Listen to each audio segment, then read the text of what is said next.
What was that story about William Crawford, the janitor? Yeah. So this guy won the Medal of Honor. So he won the Medal of Honor, and which is the highest award in the military. And this guy went to the Air Force Academy, and he was a janitor. And no one knew who the fuck this man was. He had the highest award in all the military for heroics. For heroics, saving lives, putting his life on the line. Could have been killed. And he is now basically, cleaning shitters for young kids. And we can all imagine how that probably went. There's probably some, little bit of taunting here and there. And he just sat there and cleaned the shitter. So that's why he's in my trained humility part, because for this man to be at the level he was and have that kind of humility to go, I'm a Medal of Honor winner, but I'm gonna put that in my closet, and I'm gonna pick up my broom and dustpan, and I'm gonna pick up, this rag and clean this shit for these young men. That right there is amazing for me, man. That's where you grow. That's growth, huge growth. And also it shows that he was doing his job. He was a servant. He didn't look at himself any better than anybody else. The second you do that, you totally lost. You cannot look at yourself like people, with me even, I always look at people. I know where you are. I know where, because I've been there. That's why I help so many people out. I've never been above you. I've always pretty much been beneath you, and that's where my knowledge came from. So I know how to reach those people who are in the dungeon, because I've been there so many times. So first phase is a crucible, man. And that's where I was at for 3 times. I spent most of my time in BUD/S in first phase. In the Hell Week. In the Hell Weeks. And being in that grind. And in that grind, I got time to examine myself. I call it the live autopsy. And also examine other people. Because I was really good about putting people way above me. Because I wasn't shit. I was never nobody.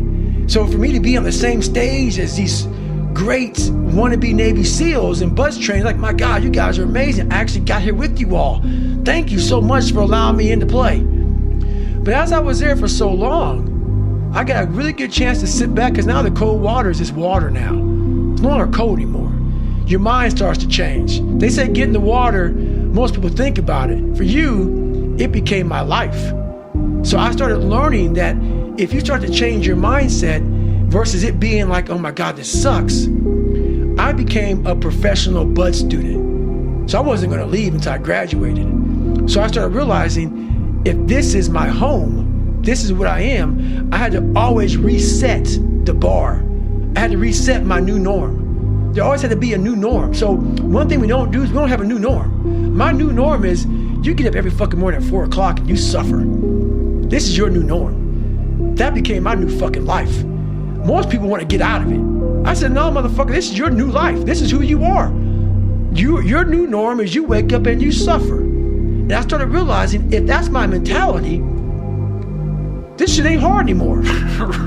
All the knowledge for myself comes from that place. It doesn't come from the place of success. My knowledge does not come from the place of success. Because for me, I built Goggins from the ground up. I was born David Goggins. David Goggins wasn't good enough. He was a scared, bullied, abused kid who struggled in life.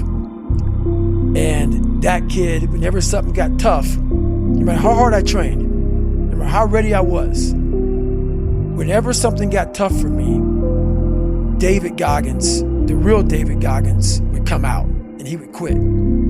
So I realized this over a period of time. So I had to build Goggins. And in that process, I have to go back to that mental lab, and that mental lab is at scratch. That mental lab is in that trained humility. And so that's where I get better. I get better when I'm digging holes in the ground, when I'm waking up early knowing I don't have to do these things.